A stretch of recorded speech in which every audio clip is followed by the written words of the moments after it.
Hi friends, मैं हूँ रामा। आप सभी को स्वागत है रामा कोचिंग सेंटर में। आप सब कैसे हैं? उम्मीद करते हैं कि आप सब बहुत अच्छे हो जाएगा। तो फ्रेंड्स, आप सब जानते हैं कि exercise math NCERT class 10th का 2 एक्सरसाइज 2 का थ्योरी चल रहा है।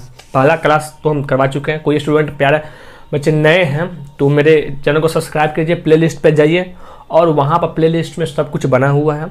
10th का जो एक्सरसाइज है उसका और थ्योरी का भी, तो वहाँ से आप सब वीडियो अच्छे से देख सकते हैं।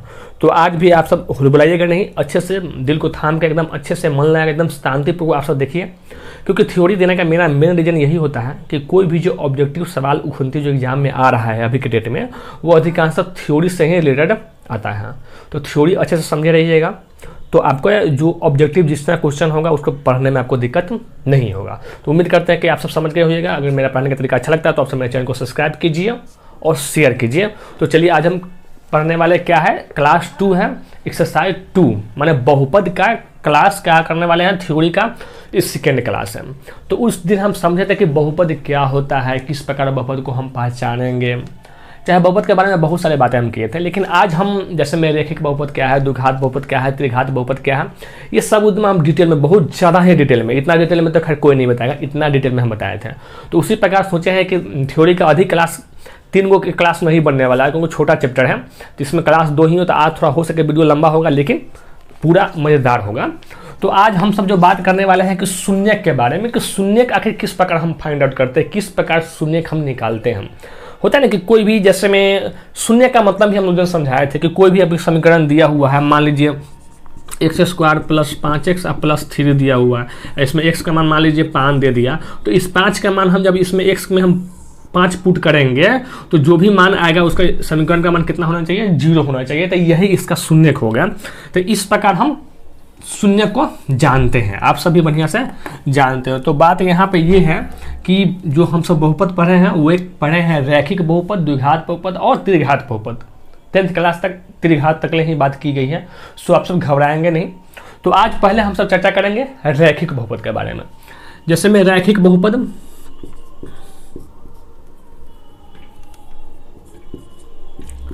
रैखिक बहुपद आप सब जानते हैं कि इसका विस्तार रूप क्या होता है, ax + b। अब इसका शून्यक हमको निकालना है। मान लेते हैं कि इसका शून्यक क्या है, k है। क्या मानेंगे, अपना मन से k मान लिए कि चलो इसका शून्यक क्या है, k है। तो जब इसमें हम मान पुट करेंगे तो x के जगह क्या मान पुट करना पड़ेगा, हमको k पुट करना पड़ेगा। क्या पुट करना पड़ेगा, k पुट करना पड़ेगा। तो चलिए यहाँ पर a × k अब प्लस क्या हो जाएगा, b = 0, क्योंकि हम जानते हैं कि जब इसमें शून्य का मान हम पुट करेंगे तो इसका मान कितना हो जाएगा, 0 के इक्वल हो जाएगा। और कहिएगा सर ये क्या लिखे हैं, तो ये रैखिक बहुपद का विस्तारित रूप है। रैखिक बहुपद ही ऐसा ही होता है, ठीक है। तो ये शून्यक होता है, इसके बारे में हम 1-2 बातें और भी करेंगे। पहले आप इसको शून्य को समझ लीजिए, थोड़ा मोड़ा अच्छा लगेगा, फिर इसके हम ग्राफ पे चलेंगे, ठीक है। तो ये रैखिक बहुपद है ax + b। तो शून्य का अपना मन से मान लिए कि ये k है, तो जब हम इसमें k का मान पुट करेंगे मतलब क्या है कि इसका मान 0 के बराबर हो जाएगा, इक्वल हो जाएगा। तो यहाँ पर गुना करेंगे तो क्या हो जाएगा, a = देखिए +b है, इधर जाएगा तो क्या हो जाएगा -b। तो a यहाँ पर हमको शून्य का निकालना है, तो k = क्या हो जाएगा, -b। अब बटे क्या हो जाएगा, a। जो a गुना में था ये नीचे में चला गया तो क्या हो जाएगा, भाग में चला गया। तो इससे आपको क्या दिखा, अभी बताइए। जो ये देखे हैं वो क्या हुआ, ये जो k का मान आया -b/a आया। तो इसी प्रकार रैखिक बहुपद का जो शून्यक हो जाएगा क्या हो जाएगा, -b/a होता है। तो इतना तो आप सब शून्य के निकालना सीखे। इसी प्रकार द्विघात बहुपद, त्रिघात बहुपद, जो भी बहुपद है उसमें हम शून्य के निकालना सीखते हैं, एकदम सिंपल से अच्छे से सीखते चलिए, ठीक है। अगर हम k मान लीजिए तो इसका क्या होगा, शून्य का 0 हो गया था सिंपल में। तो इसी को अगर हम हिंदी में लिख दे तो ये जो b है क्या है, अचर पद है, माने कभी कांस्टेंट, कभी बदलने वाला नहीं है, अचर पद है। और जो a है क्या हुआ, x का गुणांक है। तो इसी को अगर हिंदी में लिखेंगे तो हो जाएगा अचर पद बटे क्या हो जाएगा, x के गुणांक, क्या हो जाएगा, गुणांक, ठीक है।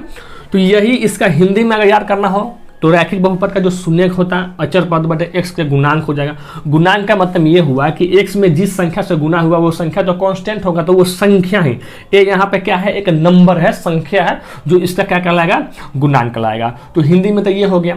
अब एक दो बातें और आपको करनी है जो हम आपको नेक्स्ट में, इतना आप समझ गए होइएगा, आप सब समझिए कि एक बात और कि अगर रैखिक समीकरण है तो इसका अधिकतम शून्य कितना होगा, 1 होगा। द्विघात बहुपद होगा तो उसका अधिकतम शून्यक 2 होगा, और त्रिघात होगा तो उसका अधिकतम शून्य कितना होगा, 3 होगा। ठीक है, तो इसका हम लिख देंगे कि रैखिक बहुपद का माने कि अधिक से अधिक, जैसे शून्यक 1 होता है। ऑब्जेक्टिव में पूछ देगा कि रैखिक बहुपद का अधिकतम शून्य कितना हो सकता है, तो क्या लिखेंगे, 1 हो सकता है। आप सब नोट करना चाहे तो नोट कर लीजिए। और थोड़ा हम तेजी में चलेंगे क्योंकि आज थ्योरी अधिक से अधिक होने वाला है। ठीक है, तो इतना तो आप सब समझ में आ गया होगा। चलिए उतार लिए हो जाएगा, क्योंकि हम तो धीरे धीरे पढ़ाते हैं तो आप सबको उतारने में समय नहीं लगा होगा। अब इसको हम ग्राफ पे चलते हैं। क्या चलते हैं, ग्राफ पे, ग्राफ समझते हैं। अच्छा, आप सब कोई ग्राफ के बारे में जानते हैं, ग्राफ को किस प्रकार नाम दिया, कौन एक्स अक्ष है, कौन वाई अक्ष है, ये सब आप बढ़िया से जानते होइएगा। तो हम रैखिक बहुपद को हम क्या करेंगे, अब ग्राफ पे प्रदर्शित करने वाले हैं, जो समझिए इसमें आपको बहुत कुछ समझ में आने वाला है। जिसमें मान लीजिए ये कोई हम ग्राफ बनाते हैं, ग्राफ पे अधिकांश तो देखने को मिलेगा। ये मान लीजिए अगर ये x है तो इसको हम क्या मान लेते हैं, x डैश, x अक्ष। अगर ये y है तो ये क्या हो जाएगा, y डैश। और जो ये होता है वो क्या होता है, 0, तो आप सब कुछ जानते ही हैं।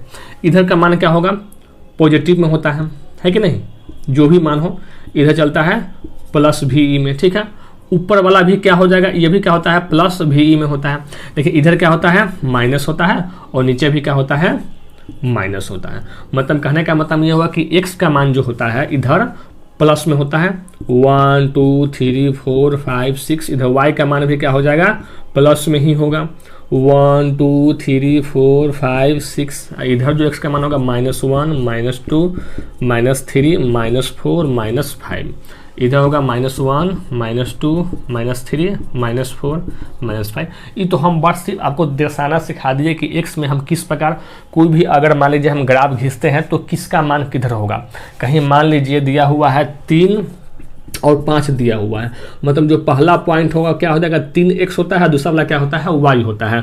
तो अगर मान लीजिए x का मान 3 दिया है तो y का मान कितना होगा, 5, मतलब यहाँ पे आ जाएगा। देखिए 5 के सिक्के सिक्के यहाँ पे आ जाएगा, तो ये जो मान बैठेगा, जो ये पॉइंट हुआ यही हो जाएगा, कितना हो जाएगा, 3 5। कहीं कहीं दिया रहेगा -2 पर 4, तो x का मान कितना है, -2 है, तो यहाँ पर -2 पर 4 कितना है, यहाँ पर मतलब यहाँ पे आएगा। तो ये क्या हो जाएगा, -2 पर 4। सिंपल से समझते चलिए। कहीं दिया हुआ है -3 और -5 दिया हुआ है, तो x का मान भी -3 और y का मान भी -5, मतलब यहाँ पे देखिए x -3 और y क्या हो जाएगा, -5, मतलब यहाँ पे माना जाएगा -3 और -5।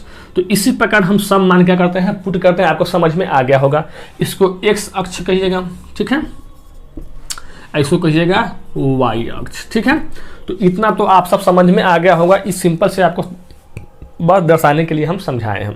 आखिर हम कहना क्या चाहते हैं वो आप समझेंगे, और जो इसी पे समझ में आएगा। बट ये अभी आपको हम सिर्फ दर्शाना सिखाएं कि किस प्रकार दर्शाते हैं हम। जैसे में कोई मान लीजिए हम रैखिक समीकरण ले लिए, ठीक है, रैखिक समीकरण कोई भी हम समीकरण ले लेते हैं। जैसे मान लीजिए 2x + 5 ले लिए, ठीक है। तो ये 2x + 5 ले लिए, ये समीकरण हुआ। तो हम मान लेते हैं कि माना y = क्या हो जाएगा, 2x + 5। यह एक रैखिक समीकरण क्या हो गया, यहाँ पे बन के तैयारी हो गया। तो आप सब ग्राफ खींचना है तो हमको पॉइंट की आवश्यकता पड़ेगा। तो पॉइंट किस प्रकार निकालेंगे, चले मैं यहाँ पे हम ले लेते हैं, ये हो गया x और ये हो जाएगा y। अब जानते हैं कि इस प्रकार के सवाल में क्या होता है कि x का मान आप कुछ भी रख सकते हैं। यहाँ x का मान अगर हम 0 रखेंगे तो 2 में जब 0 से गुना करेंगे, x का मान हम 0 रख दिए, तो 2 में जब 0 से गुना करेंगे तो क्या हो जाएगा, पूरा 0 हो जाएगा। 0 में 5 जोड़ेंगे तो यहाँ पे क्या हो जाएगा, 5 हो जाएगा। x के मान चलिए हम -1 रख लेते हैं। क्या लेते हैं, -1। तो जब ये x का मान -1 रखिएगा तो क्या हो जाएगा, -2, क्योंकि 2 गुने -1 -2। अब -2 में 5 जोड़िएगा तो क्या हो जाएगा, यहाँ पर 3 हो जाएगा, है कि नहीं। तो यहाँ पे 2 पॉइंट आपको निकल के आया 0, 5। इसी प्रकार आप सभी पॉइंट निकालेंगे। कोई समीकरण अगर आ जाए उसमें एक्स वाई का मान निकालना है, ग्राफ पर प्रदर्शित करना है, तो किस प्रकार पॉइंट निकलता है, यही मेथड है। एक्स का मान अपना मन से मानिए और वाई का मान अपने आप निकल के आ जाएगा, ठीक है। तो यहाँ एक्स का मान कहेगा कि सर हम अपना मन से क्या मानेंगे। तो एक वो चीज़ आप सब थोड़ा ध्यान रखिएगा, क्योंकि आप सब मैथ पढ़ रहे हैं, मैथ में तो दिमाग की जरूरी पड़ता है। तो सिंपल सी बात यहाँ पे ये ध्यान रखिएगा कि एक्स का मान वही रखिएगा जो बेसी ना बड़ा हो जाए ना बेसी, जो वाई का मान हो ना छोटा हो जाए, माने कि एक सिंपल सी, कभी बटा में ना आए। ये सब भी आप ध्यान में रखिएगा, क्योंकि जितना नॉर्मल रहेगा आपको ग्राफ पर दर्शाने में उतना ही आसानी होगी, समझे। तो ये सब थोड़ी मोड़ी बातें हम यहाँ पर -1 क्यों रखे हैं, क्योंकि हमारी जगह 1 रखते तो 5 2 7 कितना, फिर 7 बहुत मैंने ग्राफ अधिक दूर हमको खींचना पड़ता है। इसलिए हम कम दूर में काम चलाने के लिए क्या किए, -1 रख दिए। आप कुछ भी रख सकते हैं, माइनस रखिए, प्लस रखिए, उससे कोई फर्क नहीं पड़ता है। यहाँ पर आप बिल्कुल स्वतंत्र है मान रखने के लिए, ठीक है। तो यहाँ पर 2 मान आ गया, क्या निकल गया 0, 5 और एगो निकल गया -1 और 3। अब इसी को चलिए हम ग्राफ पर प्रदर्शित करते हैं, ठीक है। अभी दिखाते हैं आपको क्या साबित करना चाहते हैं, वो सब आप खाली देखिए कि रैखिक समीकरण क्या है और किस प्रकार ग्राफ पर प्रदर्शित होता है। यहाँ पर 0, 1, 2, 3, 4, 5 ये हो जाएगा x, ठीक है। ये हो जाएगा x डैश, ये हो जाएगा y, ये हो जाएगा y डैश, इधर हो जाएगा -1, -2, -3, -4, ये -5, 1, 2, 3, 4, ये हो जाएगा 5, इधर हो जाएगा -1, -2, -3, -4, -5। पहला मान कितना है 0, 5। अगर x का मान 0 हो तो y का मान कितना हो 5 हो, मतलब यहीं पर रह जाएगा। ये पॉइंट क्या हो जाएगा, यहीं पर रह जाएगा। ये क्या हो जाएगा 0 पर 5। दूसरा कितना है -1 पर 3, -1 पर y का मान कितना है 3 है, मतलब कि यहाँ पे आ जाएगा, क्या आ जाएगा -1 पे 3, ठीक है। अब मान लीजिए इसको हम इस प्रकार खींचे, तो ये आपको जो रेखा दिखाई दिया है, ये रेखा क्या है, एक सरल रेखा है। क्या है, सरल रेखा है। मतलब क्या होगा कि एक सीधा रेखा आपको दिखाई दिया। क्या दिखाई दिया, सीधा रेखा। तो मेरा कहने का मतलब भी पूरी यही था कि जब हम रैखिक समीकरण को ग्राफ पे जब हम प्रदर्शित करते हैं तो वो जो उसका जो ग्राफ आता है वो क्या आता है, एक सरल रेखा आता है, मतलब सीधा रेखा आता है। कल खुना ये कोई पूछ दे, अब द्विघात में हम नहीं दिखाएंगे, त्रिघात में नहीं दिखाएंगे, इसी प्रकार अगर मान पुट कीजिएगा तो एक सरल रेखा, रैखिक समीकरण कोई भी काहे ना हो, कोई भी समीकरण आप ले लीजिए, लेकिन उसका जब आप ग्राफ खींचिएगा तो उसका एक रैखिक सीधा एक रेखा माने को उसका क्या होता है, ग्राफ बनता है। तो यही अगर एग्जाम में ऑब्जेक्ट में पूछ दे कि रैखिक समीकरण का ग्राफ किस प्रकार बनता है, एक सरल रेखा बनता है, क्या बनता है, रैखिक बनता है। तो यहाँ पर ये सब आपको हम दर्शाना चाहते थे। अब द्विघात बहुपद में किस प्रकार बनेगा, त्रिघात बहुपद में किस प्रकार बनेगा, वो हम डायरेक्ट अब दिखा देंगे, ठीक है।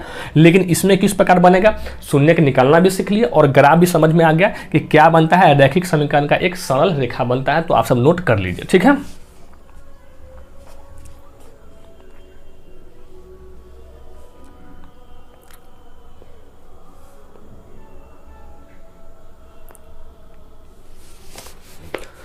इसमें एक बात आप सब और ध्यान दीजिएगा, इसका जो भी शून्य होता है, रैखिक समीकरण का कोई भी जो शून्य होता है वो x अक्ष के लिए x अक्ष का मान ही होता है। जिसमें इसमें अगर कोई हम यहाँ पर देखिएगा शून्य के निकालेंगे तो अगर यहाँ पर समझ लीजिए 2x + 5 = 0, 2x = कितना हो जाएगा -5 और x = कितना हो जाएगा -5/2। मतलब x का मान कितना आया, देखिए क्या निकला, x का मान -5/2, मतलब x का मान कितना -5/2, तो 4 और 5/2, तो -5/2 का मान कितना हुआ, लगभग 2.5। कितना हुआ 2.5, तो 2.5 मतलब कि यहाँ पे मान आया। तो जो ये मान आ रहा है वो हमेशा क्या आ रहा है, x अक्ष पर ही आ रहा है। तो जो रैखिक समीकरण हो, चाहे द्विघात समीकरण हो, चाहे त्रिघात समीकरण हो, उसका जो शून्यक होता है वह x अक्ष का मान ही होता है। मतलब नहीं समझे आप, x अक्ष में घबरा गई होगा, माने वो जो मान आएगा वो हमेशा x अक्ष पर ही स्थित होगा, x अक्ष के लिए ही होगा। जो आगे आपको हम और डिटेल में जब द्विघात समीकरण पढ़ाएंगे तो वो समझाएंगे। उम्मीद करते हैं कि आपको सब तार लिए होगा। थोड़ा हमको लगता है कि समय हम ज़्यादा ले लेते हैं, क्योंकि समझाने के लिए भी समय लेते हैं, आप सब तो जानते ही हैं। और अगर मेरा पढ़ाने का तरीका अच्छा लगता हो तो आप सब तो शेयर कर दीजिए, क्योंकि अभी थोड़ा हम भी एक स्टूडेंट टाइप का ही हैं और स्टूडेंट ही हैं, इतना बस समझ लीजिए। आप सबको बेहतर सिखा सकें इसलिए अभी आप सबको हम पढ़ाते हैं, क्योंकि हम चाहते हैं कि जब हम सब इंटर में थे तो उस समय जब हम सब पढ़ने गए थे तो वहाँ पर हम सबका स्थिति थोड़ा बहुत नॉर्मल हो था, एकदम नॉर्मल टाइप का। हम सबको बहुत ज़्यादा मेहनत करना पड़ा था। फ्यूचर में हम सब ये भी नहीं जानते थे कि IIT क्या होता है या ट्रिपल क्या होता है, ये सब कुछ नहीं जानते थे। लेकिन अभी क्या होता है, ज़माना मॉडर्न हो गया है। हम चाहते हैं कि वो सब आप सब जानें, हमसे जितना हो सके उतना आप सबको हम बताएं, ताकि कल खुना हमारे देश जो देश के बच्चे हैं वो कहीं जाकर झंडा गाड़े कि अगर मैट्रिक में होकर भी हम क्या झंडा गाड़ सकते हैं। यही आप सबकी भूल है। जिसका बेस कंप्लीट होना वो कहीं भी जाके अपने झंडा को गाड़ सकता है। तो आप सबके फ्यूचर को अच्छा करने के लिए ही हम इतना मेहनत करते हैं, ताकि जो हमको डिस्टर्बेंस हुआ, जो हमको दुख हुआ, वो आप सबको ना हो। बस इतना ही मेरा चाहत है। इसलिए हम अपने भी पढ़ते हैं, अभी अपना मेरा पढ़ाई जारी ही है। ऐसा नहीं कि अभी मेरा नौकरी लग गया है। मेरा भी जिसमें अभी भी हम अपना पढ़ाई करते हैं और आप सबको भी समय निकाल के आपको हम पढ़ाते हैं, ताकि हमारे जो भी मित्र हैं, जो भी मेरे प्यारे दोस्त हैं, वो सब अच्छा नंबर लाएं, फ्यूचर में कुछ करें यार। आप सब कुछ कीजिएगा तो हमको बहुत खुशी मिलेगा। इसलिए हम इतना डिटेल में चलते हैं, वरना हम सीधे एक्सरसाइज निकालते हैं, आपको सीधे सवाल बता देते हैं, आप सब रट के पास हो जाते हैं। लेकिन क्या फ़ायदा, मैट्रिक पास नहीं करना है, समझना है क्या करना है, उसको समझना है, अच्छे से पढ़ के चलना है, ताकि कल खुद आपको फ्यूचर में दिक्कत ना हो। ठीक है, अब चलते हैं हम द्विघात समीकरण पर आते हैं। किस पे आते हैं? द्विघात समीकरण पर।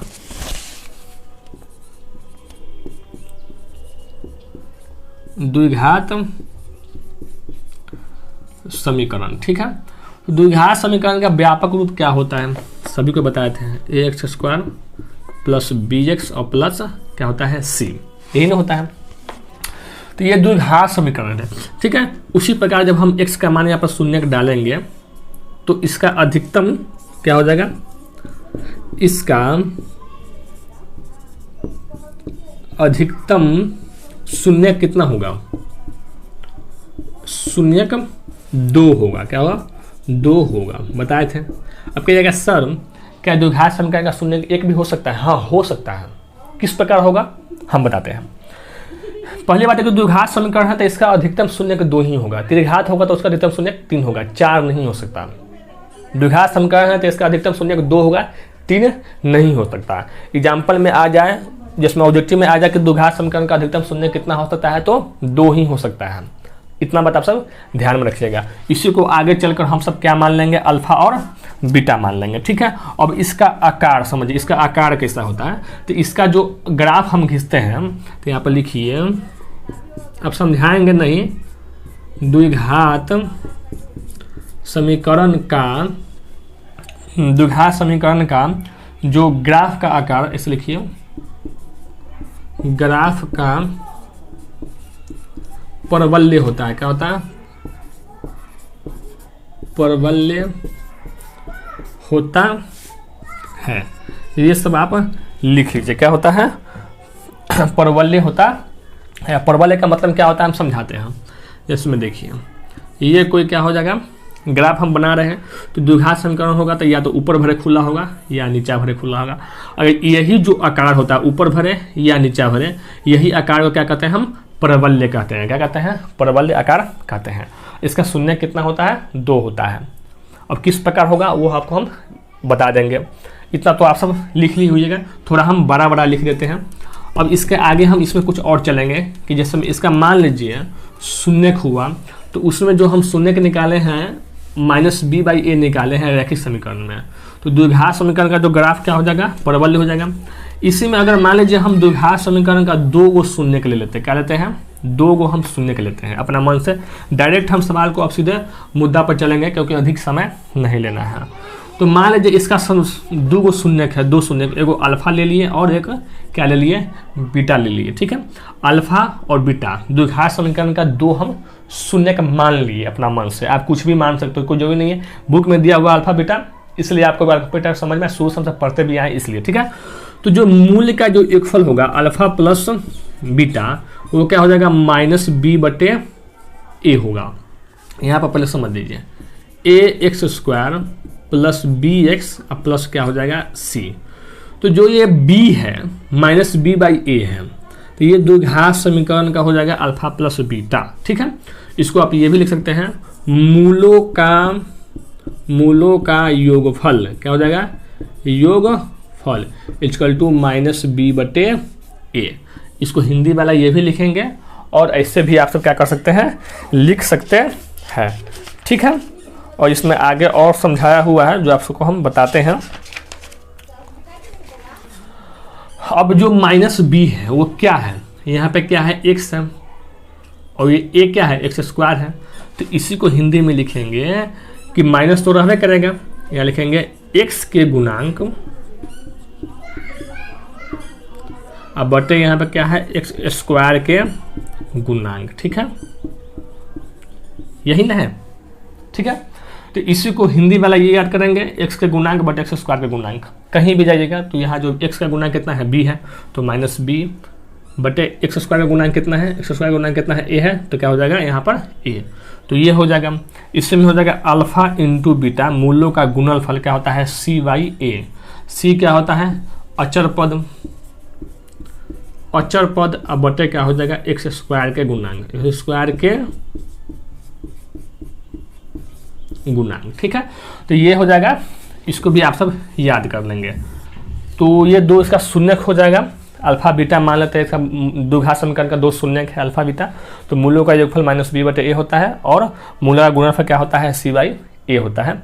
चाहे हम ये कह दें कि x के गुणांक बटे x² के गुणांक, या ये कह दें कि अचर पद जो c कांस्टेंट होता है, कभी मान उसका चेंज नहीं होता, 4 5 6 7 8। अब यहाँ पर मान लीजिए जो c होगा उसका मान क्या होगा, 4 5 6 कुछ भी होगा, तो क्या कभी 4 जहाँ रहेगा वहाँ पर 6 हो जाएगा, नहीं ना होगा, वो क्या होता है, कांस्टेंट होता है, कभी बदलता नहीं है। लेकिन जो ये सब है x y सब क्या वेरिएबल है, ये का मान परिवर्तन हो सकता है, क्यों, क्योंकि x का मान जितना रखेंगे उसका मान बदल जाएगा, लेकिन जो c कांस्टेंट है वो कभी मान नहीं बदलेगा, इसलिए उसको हम अचर पद कहते हैं। क्या होता है, हम उस दिन आपको पहला क्लास में बताए हुए भी अचर पद और चर पद क्या होता है। ठीक है, इतना तो समझ में आपको आ गया होगा। अब द्विघात समीकरण में आपको हम बताए थे कि जो शून्यक है वो अधिकतम 2 होगा, लेकिन एक किस प्रकार होगा वो आपको हम बताए थे। ठीक है, चलिए अब इसमें हम 4 गो ग्राफ बना के आपको हम समझाते हैं। ठीक है, वो सब आप समझिएगा। पहला नंबर का ग्राफ समझिए। ठीक है, मान लीजिए हम कोई ग्राफ बना दिए, इसको इस प्रकार काट रहा है। ठीक है, द्विघात समीकरण में तो देखिए हम बताए थे कि x अक्ष के लिए x अक्ष का ही क्या होता है, उसका शून्यक होता है। मतलब कि कोई भी जो समीकरण हो, चाहे रैखिक समीकरण हो चाहे द्विघात समीकरण हो, उसमें जो x का जो मान होता है वही उसका शून्यक में आता है। माने जो शून्यक होगा वो x अक्ष पर ही उपस्थित होगा। इसका मतलब क्या हुआ कि किसी भी जो समीकरण में द्विघात बहुपद में जो x जितना बार काटेगा वही उसका कितना हो जाएगा, शून्यक हो जाएगा। मतलब कहे का सेंस यही हुआ कि अगर मान लीजिए हमको 2 शून्यक है, मतलब क्या है कि वो x अक्ष को 2 बार काटेगा, क्योंकि अभी हम बताए हैं, अब मन में सोचिए, आप सब कन्फ्यूजन में नहीं जाना है कि जो उसका शून्यक होता है वो x अक्ष पर ही स्थित होता है। मतलब x अक्ष के कह दे कि x अक्ष पर कहीं जो मान होता है वही होता है। तो मतलब क्या होगा कि कोई भी ग्राफ जितना x अक्ष को काटेगा वही उसका शून्यक होगा। तो कहीं कबाल आपको यह भी दे देगा कि x अक्ष को जितना बार सीधे ग्राफ बना कर दे देगा, कहेगा इसका शून्यक कितना होगा। तो देखिए ये x अक्ष को 2 बार काट रहा है, तो कितना हो जाएगा, ये इसका 2 शून्यक हो जाएगा। इसमें कितना आंसर हो जाएगा, 2 शून्यक।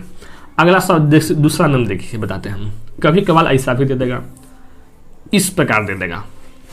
तो यहाँ पे ये नहीं घबराना है कि निगेटिव को काट रहा है कि पॉजिटिव को काट रहा है, बस आपको इतना ध्यान देना है कि x अक्ष को कितना बार काट रहा है। इतना भी कितना बार काट रहा है, 2 बार काट रहा है, तो यहाँ भी क्या हो जाएगा, 2 ही हो जाएगा। तीसरा में समझिए, कहीं कभार आपको इस प्रकार का दे देगा, इस प्रकार का दे देगा।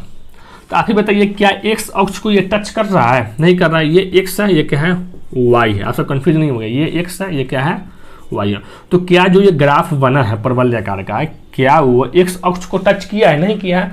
मतलब यहाँ पर शून्य कितना हो जाएगा, 0 होगा, नहीं होगा।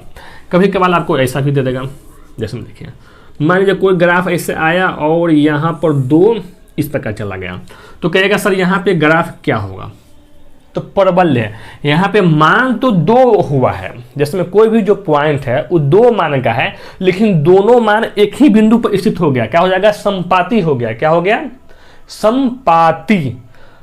तो यहाँ पर जो शून्यक होगा वो 1 ही होगा। क्या होगा, 1 होगा। क्या होगा, 1 होगा। तो यहाँ शून्य का मान कितना हो जाएगा, 1 हो जाएगा।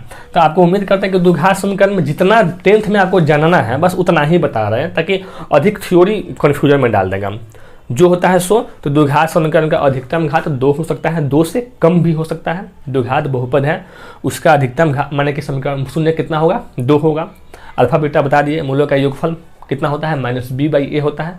अचर पद का बटे x² का गुणांक, ठीक है, सॉरी x का गुणांक बटे x² का गुणांक, ठीक है। तो मूलों का गुणनफल c/a होता है। ये सब आप बिल्कुल जवान पे याद कर लीजिएगा, ठीक है, रटना नहीं है, किस प्रकार होता है वो आपको बताइए दिए हम। और यहाँ पर आप मूलों शून्य पूछेगा तो आप सब निकाल ही लीजिएगा, ठीक है। अब हम चलते हैं त्रिघात बहुपद में। किस में चलते हैं, त्रिघात बहुपद में। अब त्रिघात बहुपद में भी आपको समझना है थोड़ा थोड़ा। अभी हम बुझे कि थ्योरी को इसमें बेसिक समझाने वाला है नहीं, इसलिए हम थोड़ा टच करके, जो कल है जो पहला थ्योरी था उसमें अधिक थोड़ा समझाने वाला था तो हम समझाएं। इसमें अगर हम बेसिक समझाएंगे तो फिर आपको क्या हो जाएगा, कन्फ्यूजन हो जाएगा, ठीक है। अब चलते हैं त्रिघात बहुपद में। क्या चलेंगे, त्रिघात बहुपद।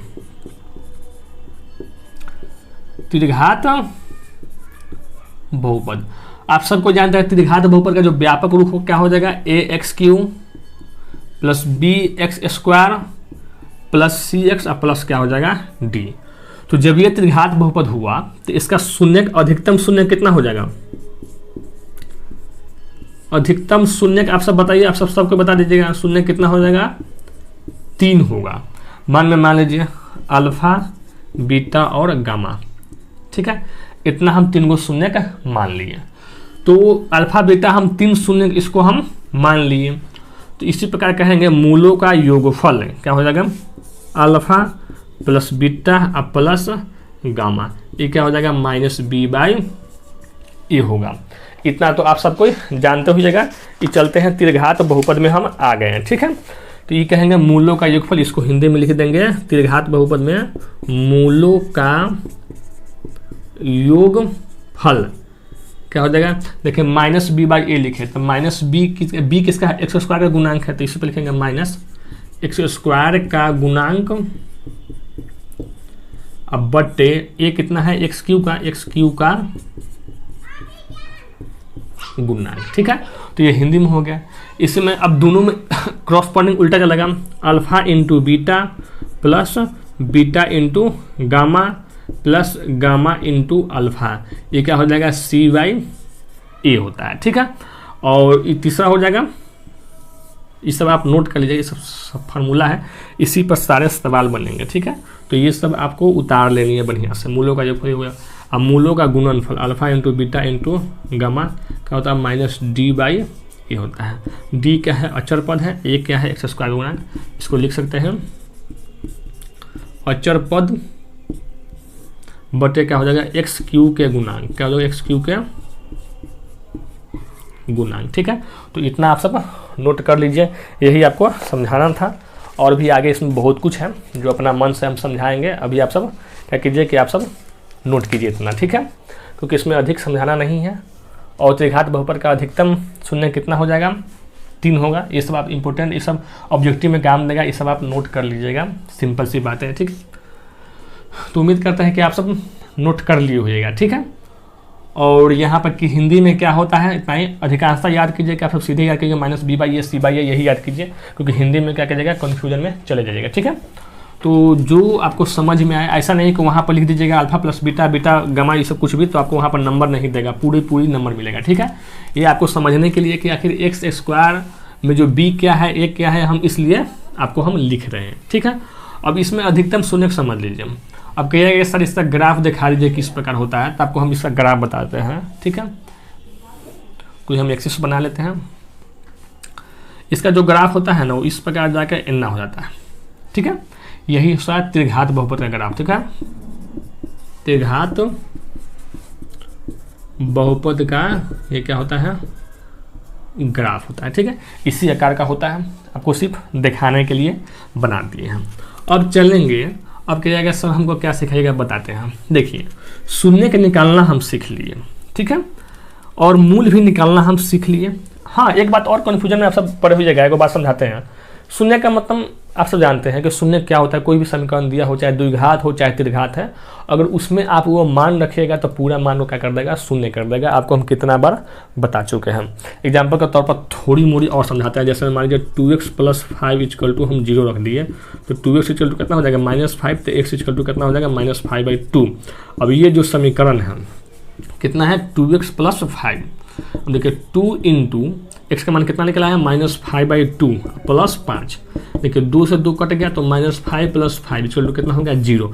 मतलब क्या हुआ कि जो इसका शून्य का आया है x अक्ष के लिए, x अक्ष का मान ही होता है, तो जो क्या हुआ, इसका मान रखे तो क्या हो जाएगा, शून्य आ गया। मतलब कोई भी चाहे द्विघात बहुपद हो, चाहे त्रिघात हो, चाहे रैखिक हो, दो चीज़ याद रखिएगा कि रैखिक का जो ग्राफ होता है सरल रेखा होता है, और जो द्विघात होता है उसका प्रबल्य होता है। ठीक है, इतना आपको समझ में आना चाहिए।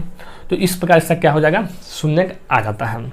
और हम चलेंगे कि इसका मान लीजिए शून्य का दे दिया हो, कहीं कभार सवाल में आपको ये पूछेगा, जो इस बुक में अधिकांशतः नोट में नहीं समझाया हुआ, लेकिन हम समझाते हैं।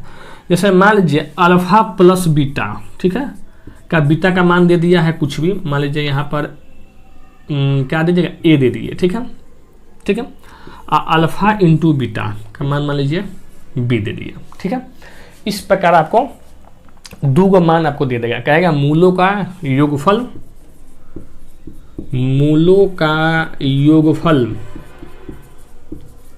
या शून्यकों का योगफल का है, इसमें घबराना नहीं है।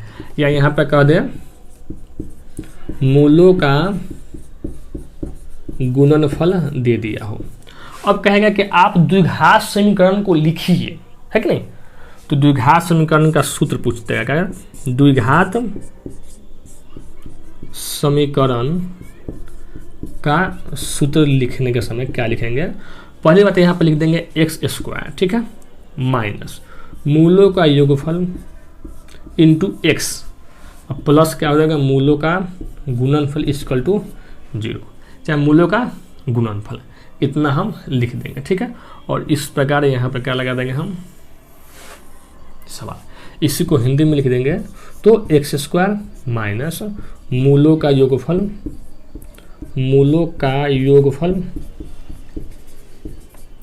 इंटू x प्लस मूलों का गुणनफल, क्या हो जाएगा, मूलों का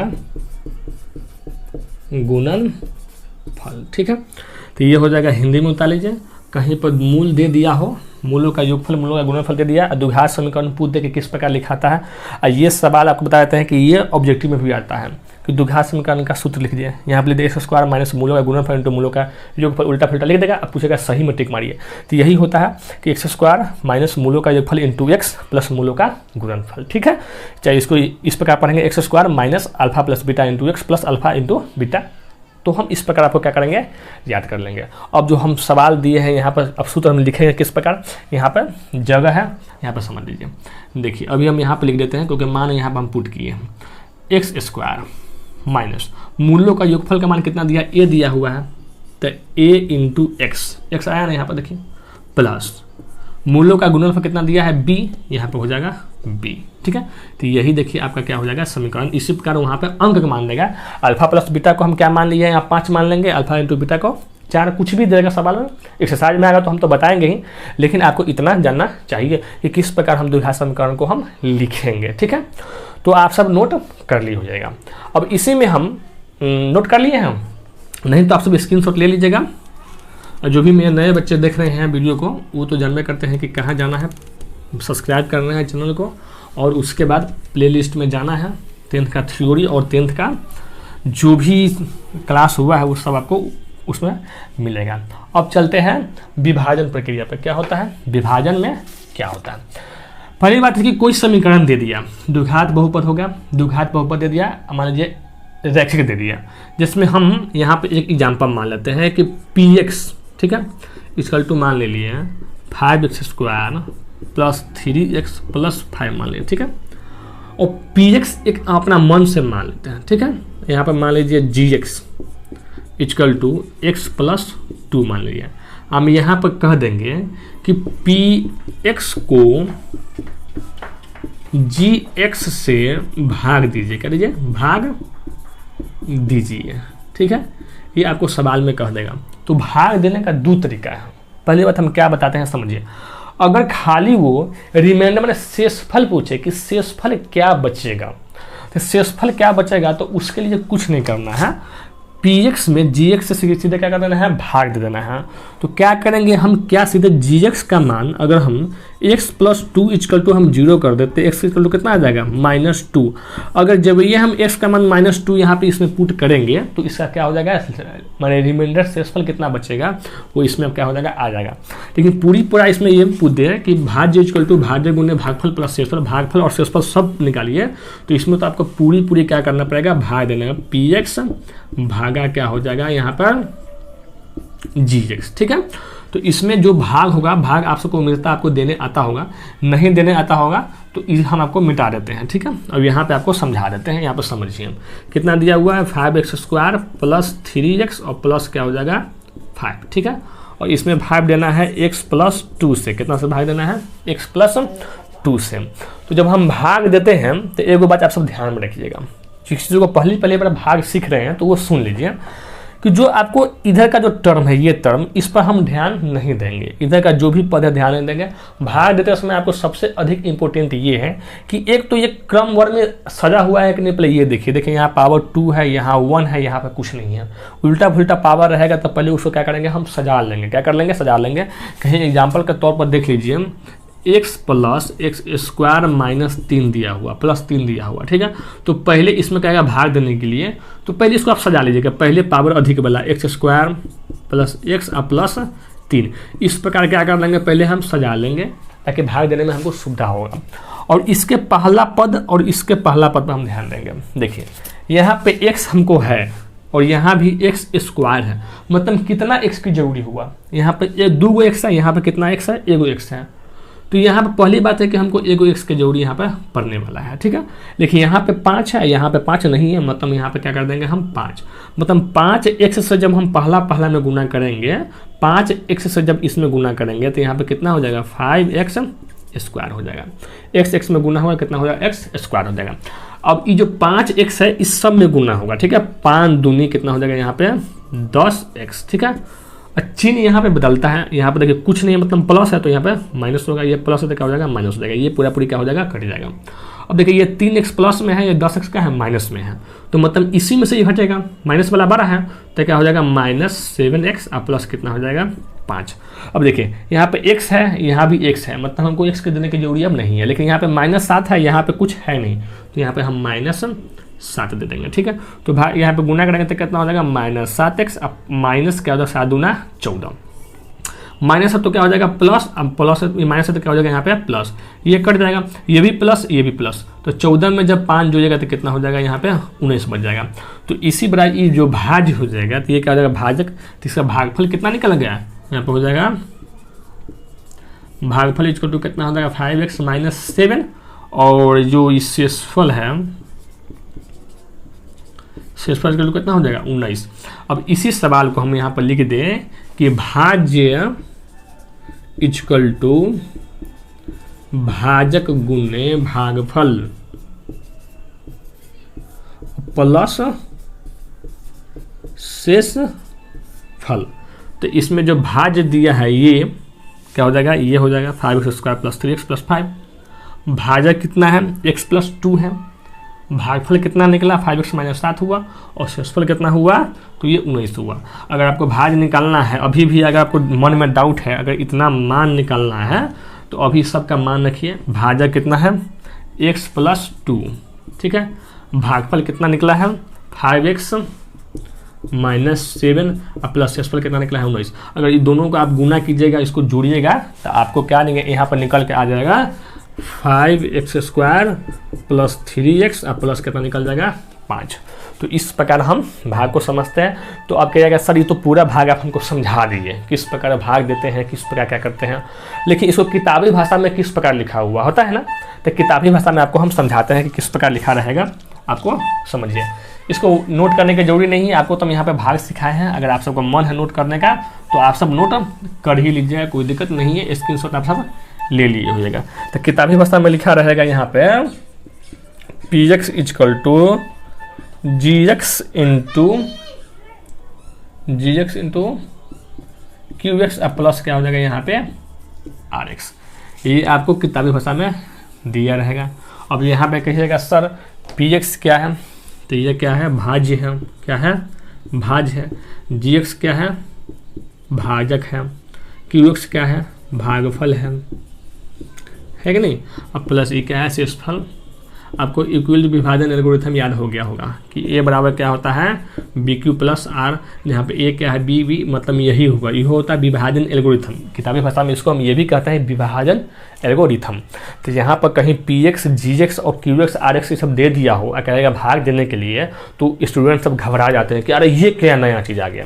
इतना पूरी रामायण कहने का मेरा एक ही मतलब है कि वो पी एक्स दे, क्यू एक्स दे, मतलब आपको कुछ नहीं है, मतलब वहाँ पर भाजक दे दिया, भागफल दे दिया, शेषफल दे दिया, और जो एक्स हुआ यहाँ भी एक्स, यहाँ भी एक्स, यहाँ भी एक्स, मतलब कि क्या हुआ कि जो समीकरण दिया हुआ उसमें एक्स का मान पुट करना, भाग करने के लिए कहेगा तो भाग कर दीजिएगा, शून्य के निकालने के लिए कहेगा, चाहे शेषफल निकालने के लिए कहेगा तो क्या करिएगा, सीधे आप एक्स का मान पुट करके आप शून्य के निकाल सकते हैं। ठीक है, तो इस प्रकार आपको जो एक्सरसाइज था लगभग टोटल थ्योरी, इतना गहराई में तो हम नहीं कहेंगे क्योंकि अभी भी आप नोट किए हो जाए कि जो हम पहले वीडियो बनाते थे उतना गहराई में हम नहीं गए हैं, क्योंकि उसका रीजन है क्योंकि ये जो एक्सरसाइज 2 है इसमें अधिक समझाने वाला बात है ही नहीं, बस कुछ फार्मूला है। द्विघात समीकरण, रैखिक समीकरण में सीधा होता है -b/a होता है, मूल क्या होता है 1 होगा, शून्य। ठीक है, द्विघात समीकरण में 2 होगा, कितना होगा, अल्फा प्लस बीटा बराबर -b/a होता है, अल्फा इंटू बीटा c/a होता है। त्रिघात बहुपद में अधिकतम शून्य कितना होगा, 3 होगा, उसमें क्या होगा, alpha plus beta plus gamma -b/a होता है, alpha into beta, beta into gamma plus gamma into